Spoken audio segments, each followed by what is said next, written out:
जमाना वो था जब हवा में जादू बसी थी, जब दरख्तों की ज़बान हवा से बातें करती थी और नदियां राजों की गवाही देती थीं। ऐसे ही एक ज़माने में सूरज कुंड नाम का एक गांव था। ये नाम इसलिए पड़ा था क्योंकि यहाँ की मिट्टी सूरज को चूमती थी और हर शाम सूरज डूबता तो यहाँ की ज़मीन सोने की तरह जगमगाती थी। इस गांव के किनारे एक बड़े पीपल के दरख्त के साए तले एक मिट्टी का घर था। इस घर में रहता था कबीर नाम का एक कुम्हार। कबीर सिर्फ एक कारीगर नहीं था, वो एक फलसफी था जिसका फलसफा मिट्टी और आग के दरमियान परवान चढ़ता था। उसका मानना था कि हर इंसान एक कच्चा बर्तन है जिसे जिंदगी की भट्टी में तपाकर ही उसकी हकीकी शक्ल सामने आती है। उसकी बीवी माया एक ऐसी औरत थी जिसकी आंखों में सब्र की गहरी झील थी और होठों पर हमेशा एक खामोश मुस्कुराहट खेली रहती थी। वो ना सिर्फ घर संभालती थी बल्कि अपने शौहर के बर्तनों को रंगों से सजाती और उन पर पौधों के ऐसे नक्श बनाती कि देखने वाले की सांस रुक जाती। और फिर थीं उनकी 3 बेटियां, तीनों मुख्तलिफ, तीनों अनोखी, जैसे एक ही माला के 3 मुख्तलिफ मोती। कृषा सबसे बड़ी एक मजबूत और खुद एतमाद लड़की थी। उसके हाथों में ताकत थी और वो सुबह सवेरे टोकरी उठाए जंगल की तरफ निकल जाती। वो ना सिर्फ मिट्टी लाती बल्कि जंगल के राज भी अपने साथ लाती, परिंदों की चहचहाट, पत्तों की सरसराहट और उस रास्ते का इल्म जो सिर्फ जंगल के बासी जानते थे। मगर इस ताकत के पीछे एक खामोश एहसासे महरूमी था। वो चाहती थी कि उसकी मेहनत को भी वैसे ही सराहा जाए जैसे अनीशा की। अलीज़ा दरमियानी, फन में कामिल थी। उसकी उंगलियां चाक पर नाचती थीं और मिट्टी उसके हाथों में पिघलकर खुशनुमा अश्काल इख्तियार कर लेती थी। वो हर बर्तन को एक फन पारा समझती थी, मगर इस कमाल परस्ती के साथ एक जल्दी और बेसब्री भी थी। वो चाहती थी कि सब कुछ फौरन मिल जाए, तारीफ, शोहरत, मोहब्बत। और फिर थी अनीशा, सबसे छोटी। जिस दिन वो पैदा हुई थी, गांव के बुजुर्गों ने देखा था कि उसकी पैदाइश के वक्त आसमान पर सितारों ने खास तरतीब बनाई थी। बुजुर्ग कहते थे, ये बच्ची सितारों की ज़बान समझती है, इसलिए इसके हाथों में वो जादू है जो आसमान से उतरता है। अनीशा कम बोलती थी, मगर उसकी आंखें बहुत कुछ कह जाती थीं। वो जंगल में बैठकर परिंदों से बातें करती, दरख्तों की छाल को छूकर उनकी कहानियां सुनती। और उसका सबसे बड़ा राज क्या था? उसकी उंगलियों का जादू। ये जादू कैसे आया, ये एक और कहानी है। जब अनीशा छोटी थी, एक दिन वो जंगल में खो गई। 3 दिन और 3 रात के बाद जब सबने उसे ढूंढ लिया तो वो एक पुरस्रार झील के किनारे बैठी थी, जिसके पानी में चांद की रोशनी तैरती नजर आती थी। बुजुर्गों का कहना था कि इस झील की परियों ने उसे ये तोहफा दिया था। तब से जब भी वो किसी बर्तन को छूती, उसमें जिंदगी की रमक आ जाती, फूल खिल उठते, रंग जगमगाने लगते और एक ऐसी महक फैलती जो दिल को चैन पहुंचाती। गांव वाले अनीशा के बनाए हुए बर्तनों के लिए दूर दूर से आते। एक मर्तबा तो एक दूर दराज के राजा के सिपाही आए और अनीशा के बनाए एक गुलदान को राजमहल में रखवाया। कहते हैं कि इस गुलदान में हमेशा ताज़ा फूल खिलते रहते थे, चाहे मौसम कुछ भी हो। एक दिन गांव का एक बड़ा मेला लगा। हर कारीगर अपना सामान लेकर आया।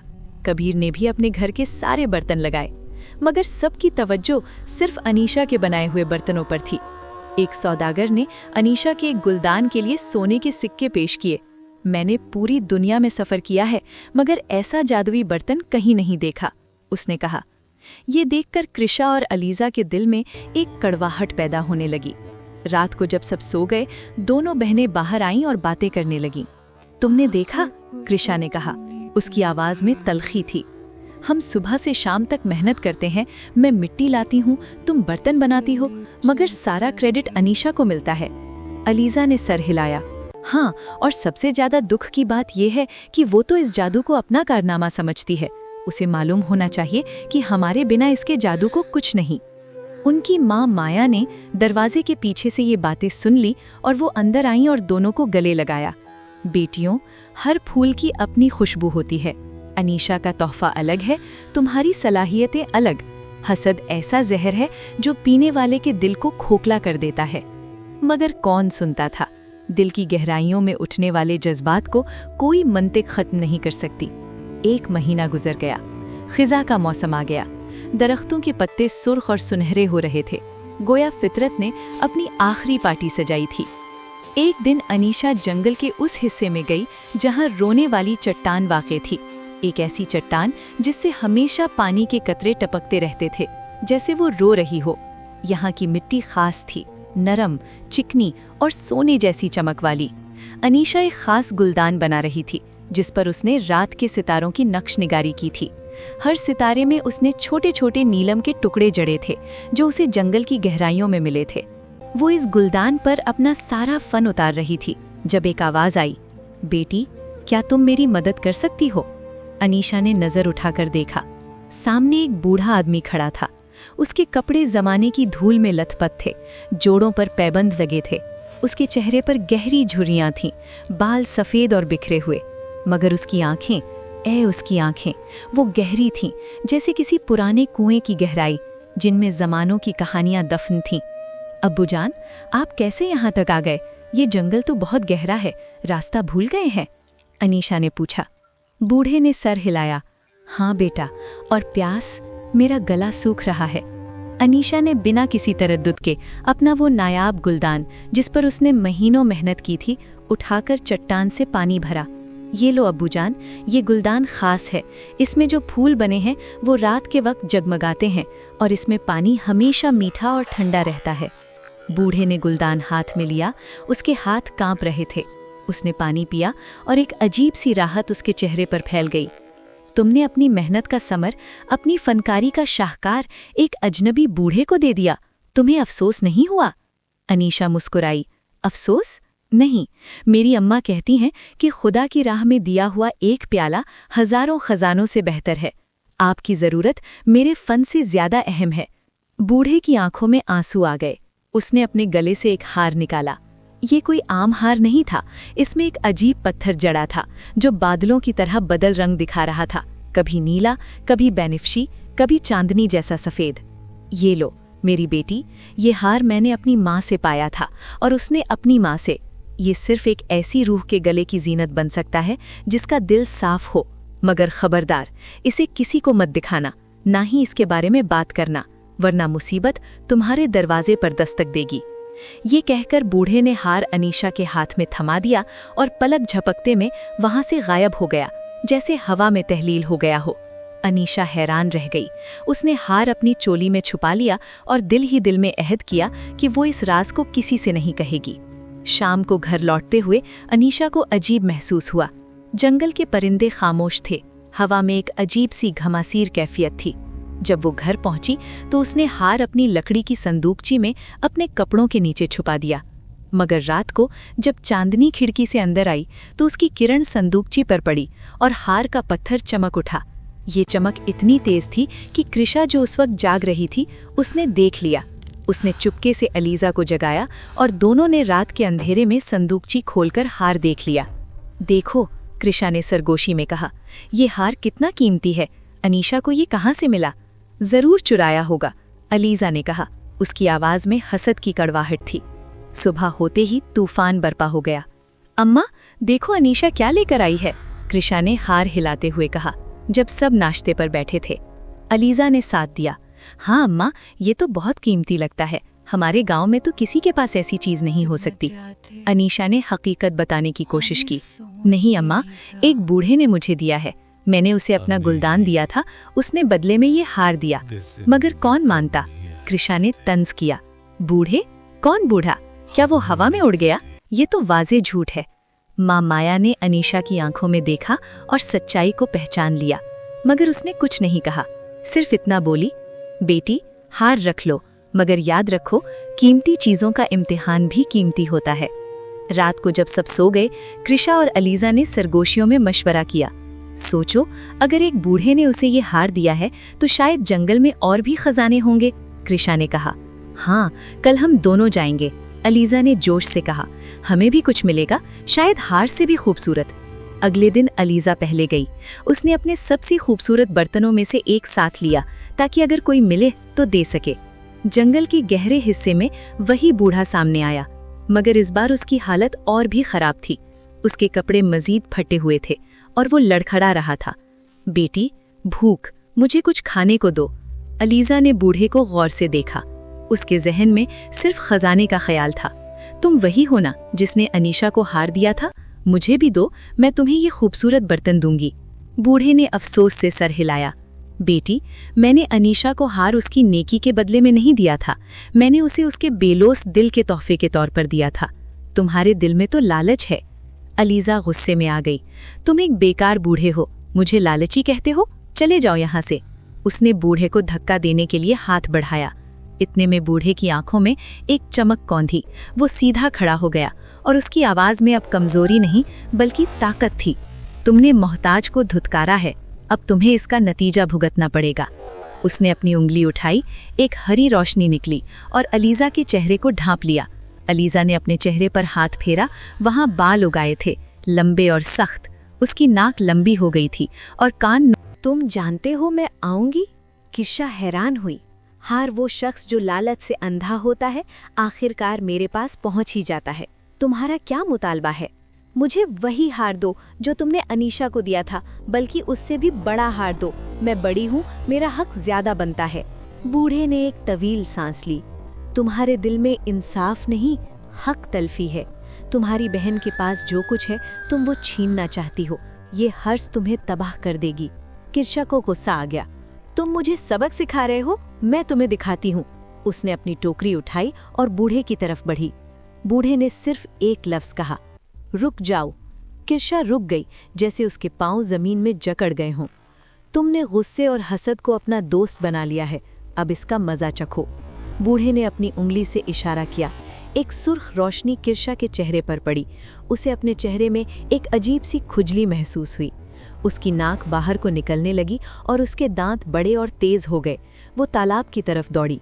उसका चेहरा एक जंगली सुअर जैसा हो गया था। दोनों बहनें एक कुत्ते के चेहरे के साथ दूसरी सुअर के चेहरे के साथ रोते चिल्लाते घर की तरफ भागी।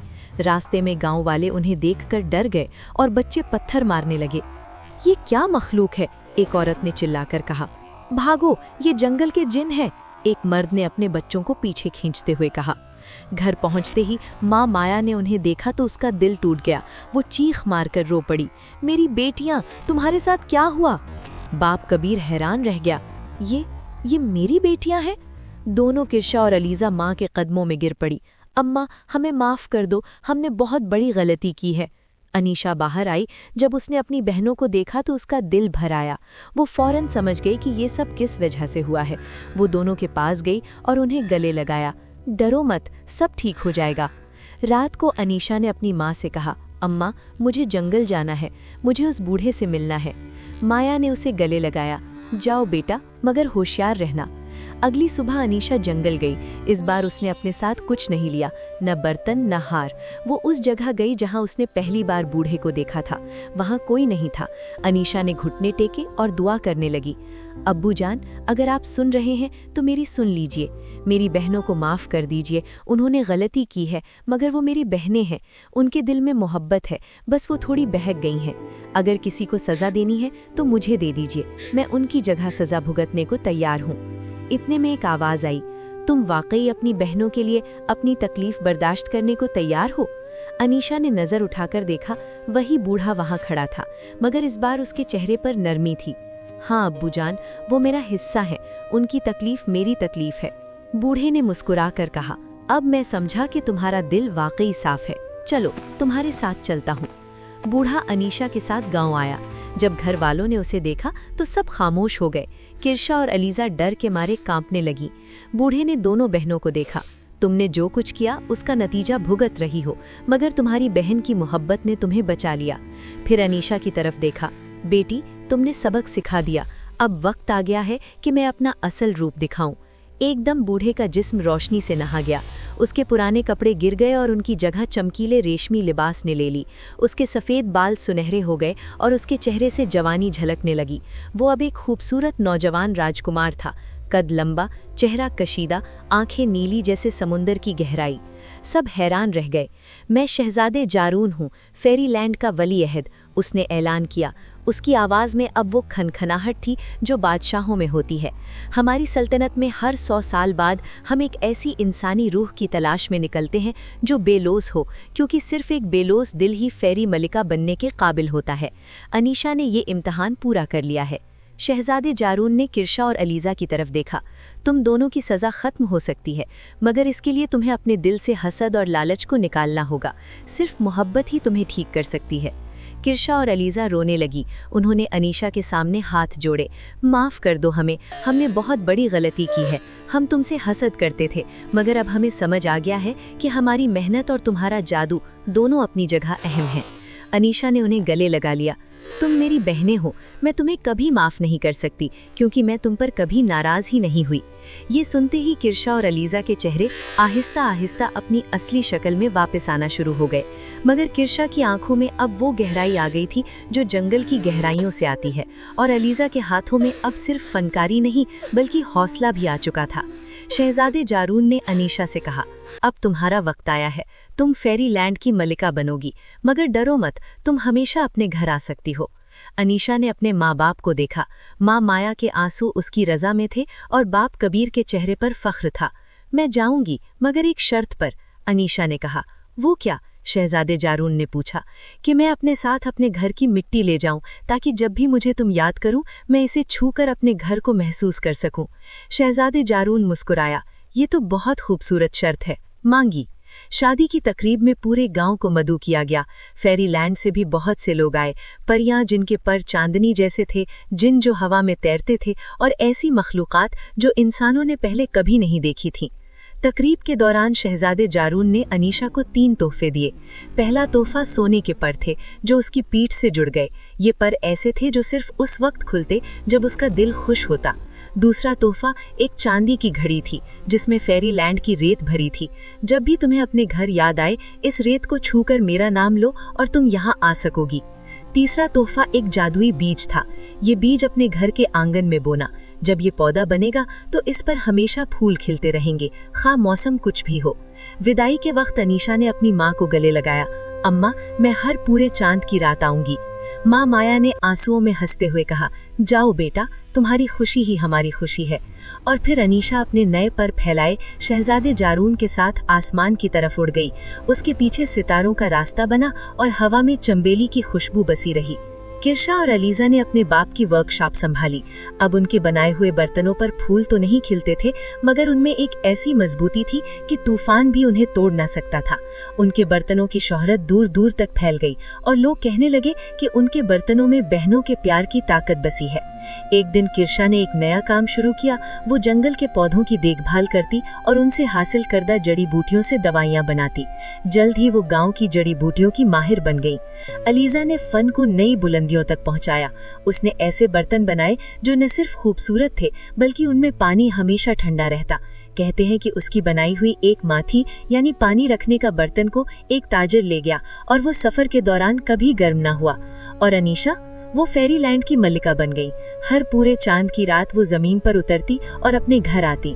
तीनों बहनें गांव के किनारे बैठकर बातें करती, हंसती और एक दूसरे को अपनी कहानियां सुनाती।